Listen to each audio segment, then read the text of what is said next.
સ્વામિનારાયણ હરે. મુક્તાનંદ સ્વામી ઉત્તમ રાજાને ભગવાન શ્રીહરિની અદ્ભુત કથાનું શ્રવણ કરાવતા કહે છે કે હે ઉત્તમ, ગંગારામે શ્રીજી મહારાજની પ્રાર્થના કરી. 40 વર્ષની ઉંમર હતી. મલકુસ્તીના દાવમાં મહારાજાને રાજી કર્યા, દાવ શીખાડ્યા, ખુશ થઈ ગયા. વિનંતી કરી, પ્રભુ તમે ભુજનગર પધારો, કે કચ્છમાં પધારો. શ્રીજી મહારાજ કે અમે બહુ દેશમાં ફર્યા, કે સાંભળજો ભુજે આવશું. મહારાજ કે ઘણા દેશમાં ફર્યા, ત્યાંના હરિભક્તો અમારી બહુ સેવા કરી. જ્યાં જ્યાં ગયા, જે જે ગામમાં, જેના જેના ઘરે બહુ સેવા કરી, અમારી ભાવથી સેવા કરી પાછી. પણ મહારાજ કે એક પ્રશ્ન છે કે હરિભક્તોનો વંશ ચાલવો ને એ બહુ કઠણ છે. વંશ ચાલવો ઈ ખપ વિના વંશના જનો કુસંગને માર્ગે ચડી જાય. જો સત્સંગનો ખપ ન હોય ને તો કુસંગ ચડી જાય, માથે કુસંગની સોબત થઈ જાય.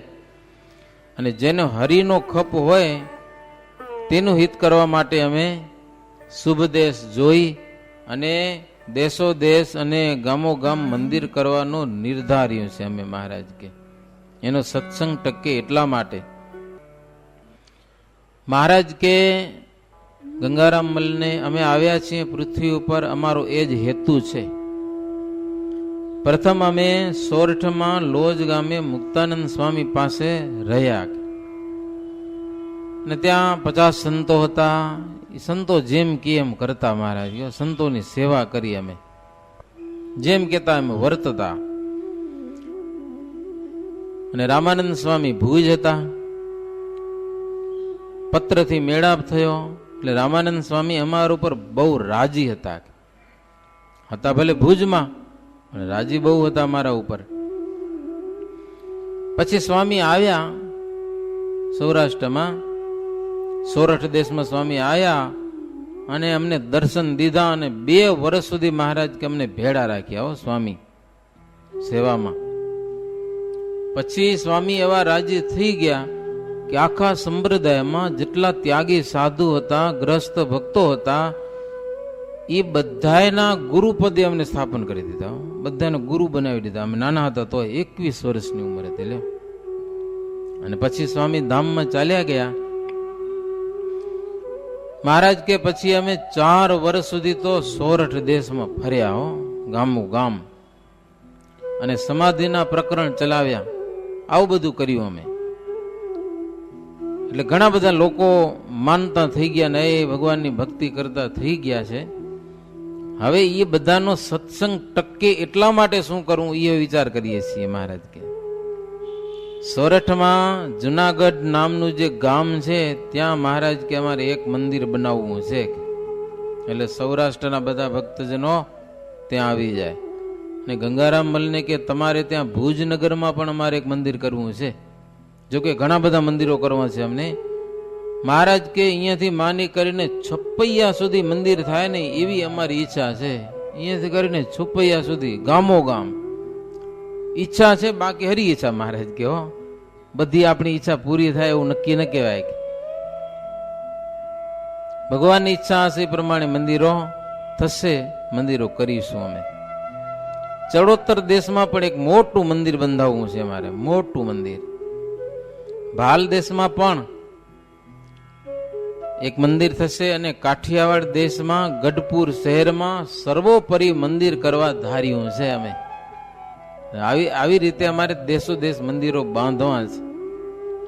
એવી ગંગારામ મલની આગળ મહારાજ વાત કરી. એટલી વાત કરી રહ્યા પછી શ્રીજી મહારાજ ભોજન તૈયાર થયા. મહારાજ જમવા માટે પધાર્યા છે. મોતિયા, જલેબી, બરફી, પેંડા, ઘેબર વગેરેના થાળ શ્રીહરિ જમ્યા. પંક્તિ કરાવી સંતોને પણ પીરસીને જમાડ્યા. હુતાશનીને દિવસે મહારાજે વિચાર કર્યો કે હરિભક્તોને દર્શન દેવા છે. હવે હરિભક્તો બધા ઉતારે હોય, સભા ભરાય તો દર્શન થાય, પણ મહારાજ ઉતારે જાય ને એ દર્શન અલૌકિક થાય. સમજ્યા ને? તમારા ઘરે આવે અને તમે ત્યાં જાઓ એમાં કેટલો ફરક. એટલે બધા ભક્તજનોને દર્શન દેવાનું નક્કી કરીને સરસ મજાનો સોનેરી સાજથી ઘોડાને તૈયાર કર્યો. ઘોડાનો શણગાર સોનેરી શણગાર, એમ મેં સોનાની વગેરે આમ કેટલીક ફૂદેડીઓ ને ઘંટડીઓ ને એવું સોનાનું, એમ સોનેરી કલર નહીં, ખાલી સોનાનો શણગાર. ખુદ શ્રીજી મહારાજ કેસરિયા વસ્ત્રો પહેરી ઘોડા ઉપર સવાર થયેલા છે. ગુંડો રેટો કટીએ બાંધ્યો છે. સોનાના આભૂષણો સરસ મજાના ધારણ કરી અને એ પોતાને શરણે થયેલા ભક્તજનોને સર્વોપરી સુખ દેવાને માટે, સુખ પણ કેવું, સર્વોપરી સુખ, એમ થોડું જાજુ નહીં. અને એટલા માટે તો શ્રીજી મહારાજ દરરોજ નવીન નવીન ચરિત્રો કરતા હતા. ચિત્ર વિચિત્ર ચરિત્રો કરે ભક્તજનોને સુખી કરવા માટે.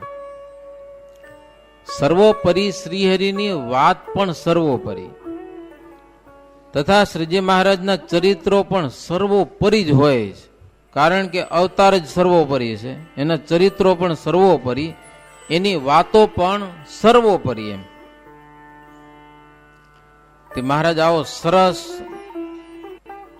સુવર્ણના આભૂષણો ધારણ કરી અને મચ્છિયાઓની બજારમાં ઘોડે સવાર થઈ વાજતે ગાજતે આખા ગામમાં દર્શન દેવા માટે નીકળ્યા છે. બજારમાં ગયા લોકો બંને બાજુ ઊભી ભાવથી શ્રીજી મહારાજને વધાવે છે. સ્ત્રીઓ મોતીડાઓથી મહારાજને વધાવે છે. દર્શન કરનારા લોકોને શ્રીહરિ સમાન બ્રહ્માંડમાં બીજું કઈ સુખદાયી નથી એમ લાગતું હતું. બીજું કઈ સુખદાયી જણાતું જ નતું, એવા સુખદાયી ભગવાન દેખાતા હતા. ભગવાન શ્રીહરિના દર્શન કરે ને જાણે ભવસાગરનું જે વિકટ બંધન છે ને ઓટોમેટિક છૂટી જતું. ભવસાગરનું બંધન બહુ ભયંકર છે, પણ શ્રીજી મહારાજના દર્શન કરે અને મનમાં એવો આનંદ થાય કે ભવસાગરનું બંધન જાણે છૂટી ગયું, તરી ગયા ભવસાગરને.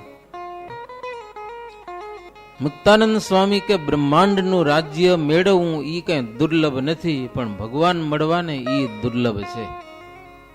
એક સીટ ઉપર બેહે ને એકવાર હારે બીજી વાર જીતી જાય, ક્યાંક આવી જાય, એ કઈ અઘરું નથી. રાજકારણ હલાવવા એ કઈ અઘરા નથી. યશ કીર્તિ મેળવવી એ કઈ અઘરી નથી. પણ ભગવાન મળે, દિલથી હરિભજન થાય, એ કામ બહુ દુર્લભ છે. એમ બધા હરિભક્તો પણ જાણતા કે આવા મહારાજ આવો સત્સંગ મળ્યો, આપણે શું મળી ગયો છે. બહુ ભાવ પ્રેમથી મહારાજના દર્શન વગેરે કરતા. મહારાજ જતા હતા ને બજારમાં તો બંદૂકવાળા પાર્ષદો આગળ જતા હતા, છડીદાર છડી પોકારતા જાય, સંતો બધા કીર્તન ગાતા જાય, હોળીના પદો ગાતા જાય, ડંકા નિશાન વાજિંત્રો વાગતા જાય. તે આખા ગામમાં ફરી ફરી જો તમે મચ્છિયાવ ગયા હો ને તો મચ્છિયાવથી ઉત્તર દિશામાં મોટું સરોવર છે. અને આ વખતની જેમ દુષ્કાળ હશે, તળાવ આખું ખાલી. તે મહારાજની આખી સવારી સીધી તળાવમાં જવા દીધી. બધા માણસો માયરી ને ચોક મોટો નહીં, હમાવા ક્યાં, એટલે પછી તળાવમાં ગયા તો સવારી ઊભી ન રહી. પછી તો સવારી તળાવમાં આંટા માર્યા. બસ લોકો દર્શન કરે ચારે બાજુથી, આમ આખા તળાવમાં કેટલી વાર સુધી સવારી ચાલી. હા, જે દી આથમ્યો ને ત્યાં સુધી સવારી ફરતી જ રહી, તળાવમાં ફરતી જ રહી. લોકોને બહુ આનંદ થયો. આ પ્રમાણે ભક્તજનોને દર્શન દઈને પ્રભુ પૂરમાં પધાર્યા. એક ચારણ ભગત એના ચોકમાં આવીને શ્રીજી મહારાજ વિશાળ સભા ભરી. ખૂબ મર્યાદાથી બધા બેઠા સભામાં, બહેનો ભાઈઓ સંતો ભક્તજનો યોગ્ય રીતે બધા. મુક્તમુનિ કહે છે, ઉત્તમ, જ્યાં મર્યાદા છે ને, જેટલી મર્યાદા સંચવાય છે ને એટલો ધર્મ છે. જેટલી મર્યાદાનો ભંગ એટલો એમાં અધર્મનો પ્રવેશ છે. ગમે એવા વસ્ત્ર આભૂષણ પહેર્યા હોય, પણ જો મર્યાદા ન રાખે ને તોય માણ શોભતો નથી, મર્યાદા વગરનો. તો દરેક વાતનું ફળ મહારાજ કે આ સત્સંગ છે. સત્સંગ વિનાની વાતો બધી જ નકામી છે. ભાવે તો બુદ્ધિવાન હોય પણ સત્સંગથી દૂર રહે તો એનું ક્યારે પણ ભવ ભટકણ મટતું નથી. જન્મ મરણનું જે ભયંકર દુઃખ છે ને એ એને ટળતું નથી, ગમે એવો બુદ્ધિશાળી હોય ન ટળે ઈ. તો મોટી બુદ્ધિનું ફળ શું કે આવો સત્સંગ મેળવી લેવો, એ બુદ્ધિશાળીનું ફળ છે. સત્સંગ અને ભક્તિ એના ગમે એટલો બુદ્ધિશાળી હોય, વિદ્વાન હોય તો પણ અધોગતિને પામે છે, એમ શિક્ષાપત્રી કહે છે. દિવસે દિવસે રંગ ચઢતો ને ચઢતો રહે એને સત્સંગ કહેવાય. સત્સંગ એને કહેવાય દિવસે દિવસે રતિવા સરસ થાય પણ સત્સંગમાં મોડો ન પડે એ સત્સંગ. તો આ બધા ભક્તજનોને ખૂબ આનંદ થાય ને એટલા માટે શ્રીજી મહારાજ ક્યારેક ક્યારેક તો રમૂજે કરતા હોય, એ કથા લખી.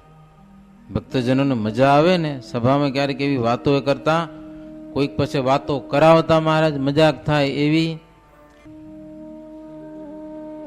શ્રીહરિની રમૂજ પણ જીવના અપાર પાપને ટાળી નાખે એવી હોય છે. કરે રમૂજ. સભામાં શ્રીજી મહારાજ ક્યારેક નાટક કરાવતા, પણ એ પણ નાટક કેવા એના કે જે જુએ ને એના પાપ માત્ર બળી જાય. તે મહારાજ શું સભામાં રમૂજ કરી, સત્સંગી ભૂષણમાં પણ આ કથા લખાયેલી છે. મોટી સભા ભરીને મહારાજ બેઠા છે ચારણના ચોકમાં. સુરા ખાચર બધા હરિભક્તોમાં વધુ જાડા હતા એવું લખ્યું આમાં. એને જેવો કોઈ જાડો નતો લ્યો સત્સંગમાં, એટલું એનું શરીર મોટું હતું અને માથા માથે પાઘડી પણ બહુ મોટી પહેરતા. તો એ બાજુમાં બેઠા હતા અને સુરત શહેરના હરિભક્તો મહારાજના દર્શન કરવા માટે આવ્યા અને સભા ભરચક ભરાઈને બેઠી હતી. મહારાજને વળી કંઈક રમૂજ હુજી. નારણદાસ કરીને કણબી એ હરિભગતને મહારાજ કે તમારી સુરતની પાઘ છે ને એ સુરા ખાચરના માથા ઉપર રાખો, કેવી લાગે છે જોઈએ, કેવું શોભે છે. એવું વિચારો, હાવ નાનો પાત્રો માણસ, એની પાઘડી હોય તો આટલી હોય ને કેટલી હોય ને, સુરા ખાચરની આવડી. એમ કહીને મહારાજ પોતે ઊભા થઈ ગયા. લ્યો ઊભા થઈ સુરા ખાચરની પાઘડી ઉતારી અને ઓલિયાની પાઘડી હતી ને સુરતના હરિભગત નારણદાસ કરીને, એની પાઘડી ઉતારીને સુરા ખાચરના માથા ઉપર મૂકી. તો કેવું લાગતું હતું, આમાં લખ્યું કે હાથીના માથા ઉપર નારિયેલ શોભે ને એમ સુરા ખાચરના માથા ઉપર ઓલિયાની આટલી પાઘડી આમ અંદર તો પેસે નહીં, માથે પડી હતી આમ. એવી રમૂજ સભામાં કરી. હવે સુરા ખાચરની પાઘડી ઉતારી ઓને પહેરાવી ઓલિયાને નારણદાસ, એનું માથું નનકું તો આ અંદર ગરી ગઈ. તો અમે એવું લખ્યું કે કીડી ઉપર આંબરાનું ફળ મૂક્યું હોય ને કેવું લાગે એવું લાગતું હતું. કીડી આટલી હોય ને આંબરાનું ફળ આવડું બધું, કીડી ઉપાડી શકે? એમ શ્રીજી મહારાજ ભર સભામાં થોડીક મજાક કરી. એટલે કેટલાક હરિભગતમાં પણ સહેજે નાટક હોય છે, સમજ્યા ને, કંઈક રમૂજ કરતા આવડે. તેવા બે જણા સભામાં કે મહારાજને અત્યારે રમૂજ હુજી છે, તો ટાઈમ છે, અવસર છે, મહારાજને રાજી કરી લઈએ. એટલે શ્રીહરિને પ્રસન્ન કરવા માટે ગઢપુરના નાથા ભાવસાર એ બધા નળકાંઠાના શંખલા લઈ આવ્યા. શંખલા બધા આવે, એ શંખલાની પોચી, બાજુબંધ, એ હાર પહેર્યા, પાઘમાં પણ એ શંખલા લટકાવ્યા, પગમાં શંખલાના ઘૂઘરા બાંધ્યા, કેળમાં પણ શંખલાની કટી મેખડા બાંધી અને ભાલમાં ભયંકર તિલક કરી. લો ભેં ભડકી જાય એવું, હો આવડો મોટો આમ તિલક કર્યું. આમ બધું વેશ વેદના વિરુદ્ધ વેશ બનાવ્યો એને, વેદ કરતા વિરુદ્ધ વેશ બનાવ્યો. હવે એને એ બતાવું હતું કે વેદ વિરુદ્ધ માણસો કેવા હોય છે, એ બતાવવા માટે આવો વેશ ધારણ કર્યો હતો. અને એ તૈયાર થયા એટલે મોરબી ગામથી ઉત્તર દિશામાં ઝોલા કરીને એક ગામ છે, ત્યાંના ગોવિંદજી વિપ્ર, એને પણ સમય ઉપર મહારાજને પ્રસન્ન કરતા આવડે.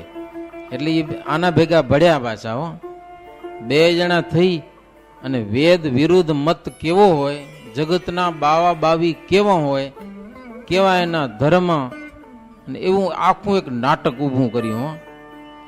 આમાં બહુ વિસ્તાર નથી લખ્યો. હરિલીલામૃત કળશમાં બહુ વિસ્તારથી વાત લખી છે, જબરજસ્ત. બે જણા, એક જણો બાઈનો વેશ ધારણ કર્યો, સાડી પહેરી લીધી, પેટમાં ગાભા બાંધીને ગર્ભવંતી નારી બનાવી, બે કોકના છોકરા લઈ આવ્યા સત્સંગીના, એક ઘોડિયું લીધું, ઘોડિયામાં એક છોકરું હૂતું હોય, એક ખંભા માથે હોય, એમ 22 ને 22નો વેશ ધારણ કરીને સભામાં આવ્યા. બીજા બધા મંડ્યા ઉઠવા, 22 ક્યાં આવ્યા કેમ. મહારાજને ખબર હતી, કીધું નતું. ખબર હોય આપણે કે આવી જાતનું નાટક આવવાનું તો ઠીક, આ તો કાંઈ નહીં, ખબર જ નહીં કોઈને. એક મહારાજ અંતર્જામી છે એટલે જાણે. બાકી બે જણા લગાઈને ક્યાંકથી ડ્રેસ કાઢ્યા બરાબર આમ. પછી આવ્યા તે બાવો કે કુછ દાન કરના દાન, બાવા કો. તે આવું મંડ્યા બોલ્યા. તે ઓલિયો માગવા માંડ્યો ને, તે બાવી કે તમે એને દેશો ને તો મને કાંઈ દેતો નથી. મને ગાડું બોલો, સામે આમ એકબીજાનો તિરસ્કાર કરવા માંડ્યા. તે મહારાજ કે હે બાવી ઉપર દયા રાખો, દયા રાખો. તો ઓલ્યો કે બાવો કે બાવી એ તો જુઓ, એમ કરીને પછી વેશ કાઢ્યો. આવું એક નાટક જાહેર સભામાં જગતના લોકો આવું કરતા હોય છે, અને એની સેવા કરવાથી કાંઈ ફળ મળે નહીં. આવું બતાવવા માટે સભામાં એક આવું સરસ મજાનું નાટક કર્યું. મહારાજને હરિભક્તો બધા રાજી થયા કે વેદ વિરુદ્ધ મતમાં જવામાં કોઈ ફાયદો નહીં.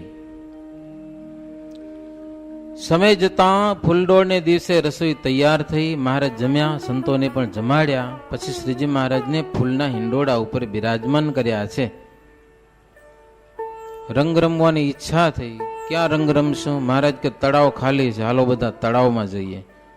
બધા તળાવમાં ગયા. મચ્છિયાવપુરમાં સરોવરની બરાબર વચ્ચે શ્રીજી મહારાજ એક ગાડા ઉપર ઉભા રહ્યા. રંગના પાત્ર ભરેલા હતા, ગુલાલ પણ ઢગલાબંધ ત્યાં ભેડો કરેલો હતો. શ્રીજી મહારાજ રંગનો કટોરો ભરીને રંગની જડી વરસાવી છે. બહુ પ્રકારના વાજિંત્રો વાગવા લાગ્યા, સંતો કીર્તન ગાવા લાગ્યા, ખૂબ રંગ ઉડાડીને બધાને રંગ્યા. પછી ગુલાલ ઉડાડ્યો, રંગ અને ગુલાલની ધૂમ મચાવી છે. સંત હરિભક્તો અને શ્રીહરિ બધા રંગમય બની ગયા, એક જ કલર બધાનો. આવો રંગ લાગ્યો બધાને.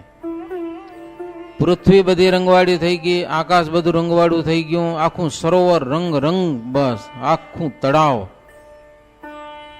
પછી શ્રીજી મહારાજ બધા રંગને રમી લીધું ને, એમને સભા ભરી પાછી તળાવમાં જ, અને બધા રંગેલા હોય એવી સભા ભરી. મહારાજ બેસી ગયા ગાડા ઉપર. સંતો હરિભક્તને કીધું બેસી જાઓ. સભાના રૂપમાં બધા બેસી ગયા. એટલે પછી ત્યાંના બધા ભક્તજનો મહારાજની પૂજા કરવા આવ્યા. આવી પૂજાનો અવસર ઓછો આવ્યો, નાહી ધોઈને આવે તે બેહે. આ તો રંગેલા મહારાજ એની પૂજા કરવા માટે આવ્યા છે. ગામના હરિભક્તો પૂજન કર્યું છે. ગામના હરિભક્તો આવ્યા હતા, એ બધા મહારાજનું પૂજન કર્યું. ગામ વાઇસ બધા ગામના ભેડા મરીને. છેલ્લી બાકી પૂરના રાજા સોનાના વસ્ત્ર અને આભૂષણો લઈ આવ્યા, રૂપિયાનો થાળ ભરીને લઈ આવ્યા, મહારાજને આગળ મૂક્યો. મહારાજની આરતી કરી અને પછી પ્રાર્થના કરી કે મહારાજ એક વિનંતી છે. મહારાજ કે શું? તો કે મહારાજ તમારા ભક્તમાં ક્યારે અરુચિ થાય નહીં એવી કૃપા કરો. કે તમારા આશ્રિતોમાં, સંતો કે ભક્તોમાં ક્યારે અરુચિ ન થાય. કોઈક અપમાન કરી જાય તો ભલે, ગમે તેમ થાય, લો ને, કોઈ કઈ કહી જાય કે ગમે તેમ થાય, પણ અરુચિ ન થાય તમારા ભક્તો પ્રત્યે. અને બીજું મહારાજજી, મારા વંશમાં મારા છોકરાના છોકરાઓ જે થાય ને, એવો પણ બધા સત્સંગી થાય, અને એને પણ સંત સમાગમમાં અરુચિ ન થાય એવી કૃપા કરો. એવો વર આપો, વર કૃપા કરીને. એમ મત્સ્યાવના રાજાએ વિનંતી કરી મહારાજની. મહારાજ કે એવું વરદાન હાવ મફતમાં મળે નહીં. કે આખો પરિવાર સત્સંગી રહેલો, છોકરા એના છોકરા પાછા. એવડું લાંબુ પછી અમે કેમ વરદાન આપીએ તમને? પણ મહારાજ કે એક વાત છે, તમારા દીકરાના દીકરા એને જ્યાં સુધી કુસંગમાં દોષ દેખાશે ત્યાં સુધી હરિભગત રહેશે. હા, જો કુસંગમાં હેત થઈ ગયું તો અમારા આશીર્વાદ ત્યાં કરીને પૂરા થઈ જશે. એટલા સંસ્કાર તમને દેવા પડશે ને કે કુસંગમાં એને અરુચિ રહે. હા, દારૂડિયા હોય કે વ્યસની હોય, એના ભેગા જઈને બેહે અને પછી કે મારું ઠેકાણું ન રહ્યું તો મહારાજ કે વેશ્યાના ગળામાં જઈને હાથ નાખે અને પછી કે મારું મન ઠેકાણ ન રાખ્યું ભગવાન કે ભાઈ વાંક કાઢે ભગવાન નો લ્યો. પછી અમારો વાંક ન કાઢતા મહારાજ કે અમે કહીએ છીએ જ્યાં સુધી કુસંગમાં હેત નહીં કરે તમારા પુત્ર પરિવાર ત્યાં સુધી એને સત્સંગ રહેશે. જો કુસંગમાં હેત કર્યું પછી તો સત્સંગ ઉડી જવાનો છે, પછી તો સત્સંગમાં કાંઈ રુચિ નહીં રહે. મહારાજ કે કુસંગનો રંગ જ એવો છે કે સત્સંગનો રંગ ઉડાડી દે, રેવા જ ન દે. કુસંગનો રંગ એવો છે. કુસંગ કે રંગ રહે એસા સત્સંગ રહત ન દેવહી લેસા. કુસંગ કે રંગ લગન ન દેવે કુસંગ સે જ્યાં લગ દૂર રેવે. કુસંગથી જ્યાં સુધી દૂર રહેશો ત્યાં સુધી સત્સંગનો રંગ રહેશે. પછી રાજાએ સંતની પણ પૂજા કરી, સંતોને વસ્ત્ર ઓઢાડ્યા. પછી રાજા દીન થઈ આખી સભાને દંડવત કર્યા. થોડાક દૂર જઈ સંતો ભક્તો હરિભક્તો મહારાજ બધા બેઠા હતા ને, આખી સભાને આવ બાજુમાંથી કરો ને તો ખાલી મહારાજને દંડવત કર્યા કહેવાય, સમજા ને. થોડાક છોટા જઈને આખી સભાને દંડવત પ્રણામ કરેલા છે. શ્રીજી મહારાજ રાજી થઈને ફૂલના હાર આપ્યા એને. 2 ઘડી દિવસ રહ્યો ત્યારે કેટલાક નટ રમવા આવ્યા. બધા મહારાજની રાજી કરવાની હોંશ તો બધાને હોય ને, કેટલાક નટ આવ્યા છે ત્યાં કને. મહારાજ કે થોડીક વાર તમે રમી લે હોય આવ્યા છો. મહારાજ કે પૈસા પૈસા કાંઈ નહીં દઈ હો. તો કે પૈસા તો જગતમાંથી મળે છે, તમે રાજી થાઓ બસ એટલી ઈચ્છા છે. બધા લોકો તમને રાજી કરવા માટે આવે છે અને એવું સાંભળ્યું છે કે તમે રાજી થઈ જાઓ તો બેડો પાર થઈ જાય કે લ્યો દુનિયાને રાજી કરીએ છીએ પણ તમે જો રાજી થઈ જાઓ અમને કાંઈ જોતું નથી, કે તમારી પ્રસન્નતા એક જોઈએ છીએ. એટલે સામસામા ભાલાની રમત પણ કરી, કળા દેખાડી જે આવડતી હશે એ. એટલે શ્રીજી મહારાજ રાજી થયા. મહારાજ પહેલા ના પાડે, સમજાને. એટલે પછી નિષ્કપટ ભાવે મહારાજને દેખાડે અને દેખીને જો મહારાજ રાજી થઈ જાય તો ઠેકાણું નહીં, ભાઈ શું આપી દે, કપડાં ઉતારીને આપી દે. એટલે હોનાના હાર પહેર્યા હોય ને એ ઉતારીને આપી દે. રાજા ઓલી ભેટ કરી દે ને, પૈસાના થાળ ભરી ભરીને અર્પણ કર્યા હતા તે રૂપિયા બધાને આપી દીધા. લ્યો અને હવે ભગવાનને તો કાંઈ ન કહેવાય, સમજાને. ઓલો માણ બાજુમાં જ બેઠો હોય રૂપિયા દેનારો, એને રૂપિયા બીજા સીધા જવા દે બીજાને. ઓલિયાથી નારાજ ન થઈ શકાય જરાય. એવું તો શ્રીજી મહારાજે એવા તો ભક્તોને કેટવ્યા હતા, સમજાને. પછી શ્રીજી મહારાજ આવેલા બધા ભક્તજનો એને રજા આપી છે પોતપોતાને દેશ જવાની. ઉત્સવ પૂરો થયો એટલે પછી બાજુના ગામના ભક્તજનો વિનંતી કરી, દદુકા ગામના ભક્તજનો, મહારાજ અમારે ત્યાં આવો અને અમારા ગામમાં પધરામણી કરો. તો એક દિવસ શ્રીજી મહારાજ વાજતે ગાજતે દદુકા ગામમાં એ સંતો ભક્તો સહિત પધરામણીએ ગયા છે. લોકો મહારાજને બહુ વધાવ્યા, જય જયકાર કર્યો, ફૂલડાનો વરસાદ વરસાવ્યો છે મહારાજ ઉપર. સ્ત્રીઓ મોતીડાથી વધાવ્યા છે મહારાજને. રસોઈ તૈયાર થઈ અને મહારાજ જમ્યા, સંતોને જમાડ્યા છે. ત્યાંથી પાછા શ્રીજી મહારાજ મચ્છિયાપુરમાં આવેલા છે. ભક્તજનો બધા પછી, જોકે દદુકા ગામની એક મજાની લીલા છે, ભક્તજનો જાઓ ને આ ગામડામાં તો ભાવથી દર્શન કરજો. દદુકા ગામની પશ્ચિમ દિશામાં એક મોટું સરોવર છે. હવે તળાવ પાણીનું ભર્યું હતું આખું. તે મહારાજને શું હુજ્યું તે પાણીમાં ઘોડી જવા દીધી. તળાવમાં ભરેલા પાણીમાં પાણી ઉપર ઘોડી દોડાવી. કેટલાક ગામના માણસોને મહારાજનો નિશ્ચય નહીં થતો હોય ને તો નિશ્ચય કરાવવા માટે પાણી ઉપર ઘોડી દોડાવી. વચ્ચે કંઈક બગીચા જેવું છે એટલે છેટ ત્યાં સુધી આવે ને ત્યાંથી પાછા મહારાજ પાણી ઉપરથી આવ્યા. જોકે ભરેલું તળાવ જોયું નથી પણ અમે ગયા હતા, ત્યાંના હરિભક્તો કહેતા હતા કે સ્વામી એક ચમત્કાર છે અમારા ગામનો. મેં કીધું શું? તો કે મહારાજ અહીંયાથી ઘોડી નાખી હતી, સામે જઈને પાછા આવ્યા તો તળાવ આખું ભરાય છે ને તો અહીં આખો એક લીટો થઈ રહે છે. મહારાજ આમ જઈને આવતા હોય ને એ પાણીમાં આજે પણ દેખાય છે. લ્યો થોડુંક એવું આમ પાણીમાં થઈ રહે ને દદુકા ગામની વાત છે. મહારાજ ત્યાંથી મચ્છિયા આવ્યા, બધા ભક્તજનો રજા લઈને એ પોતપોતાને ગામ જતા હતા ને, કેટલા ગયા હતા જતા હતા. એ મહારાજને કે મહારાજ સંતના મંડળને અમારા ગામમાં મોકલજો, કે બધા વિનંતી કરતા જાય હો. કારણ કે શ્રીહરિમાં પ્રેમ કરાવનારા સંતો છે. અમને તમારામાં જો પ્રેમ થતો હોય ને તો સંતોને કારણે થાય છે, એટલે સંતોને મોકલજો. સંતની વાતથી સત્સંગનો રંગ ધીરે ધીરે ચડતો રહે છે. સાધુના દર્શન ન થાય તો રંગ ઉતરી પડે છે, કે સત્સંગનો રહેતો નથી. સંત સમાગમ વિના સત્સંગનો રંગ ઘટી જાય. એટલે શ્રીજી મહારાજ જેવા દેશ એ પ્રમાણે સંતના મંડળને બધાને આજ્ઞા કરી. એટલે જેને જ્યાં આજ્ઞા કરી ત્યાં સંતો એ દેશ દેશાંતરમાં ફરવા માટે ગયેલા છે. મુક્તાનંદ સ્વામી અને બ્રહ્માનંદ સ્વામી આ બે સદગુરુને અને પરમાનંદ મુનિના મંડળને બાંધી અને શ્રીજી મહારાજ સુરત મોકલ્યા છે, કે ત્યાં હરિભક્તો ઘણા છે ને ભાવ સારો છે, તમે બધા સુરતમાં જાઓ. અને શ્રીજી મહારાજ પોતે ગઢપુર તરફ જવા માટે પ્રયાણ કરેલું છે. મચ્છિયાથી શ્રીજી મહારાજ શિયાળ ગામમાં આવ્યા, ત્યાંથી પ્રભુ રોજકા પધાર્યા. અને રોજકા માર્ગ ત્યાંથી કારિયાણી ભક્તજનોને રાજી કરતા સમય હતો ભોજન જમીને મહારાજ આગળ જતા શ્રી હરિ ગઢપુર પધાર્યા છે. અને નિત્યાનંદ સ્વામી મહારાજની સાથે હતા. પ્રાગજી દવે પાસે ભાગવત વંચાવતા શ્રીજી મહારાજ અને ઉત્તમ રાજાને માટે ઉગમણા બારના 2 ભવન બનાવવાનો શ્રીજી મહારાજ આરંભ કરાવ્યો. ત્યાં કને ગઢપુરમાં માણસાના હરિભક્ત ગંગારામ સુથાર એને મહારાજે રાખ્યા કામ કરવા માટે. ને ઉનાવાના હરખા સુથારને પણ શ્રીજી મહારાજે બોલાવ્યા છે. દેવરાજ કરીને ગોંડલના કડિયા હતા, એને પણ ગઢપુરમાં રાખ્યા. ઓરડા બનાવવા છે ઉગમણા બારના, તો મહારાજ કે બનાવો કે.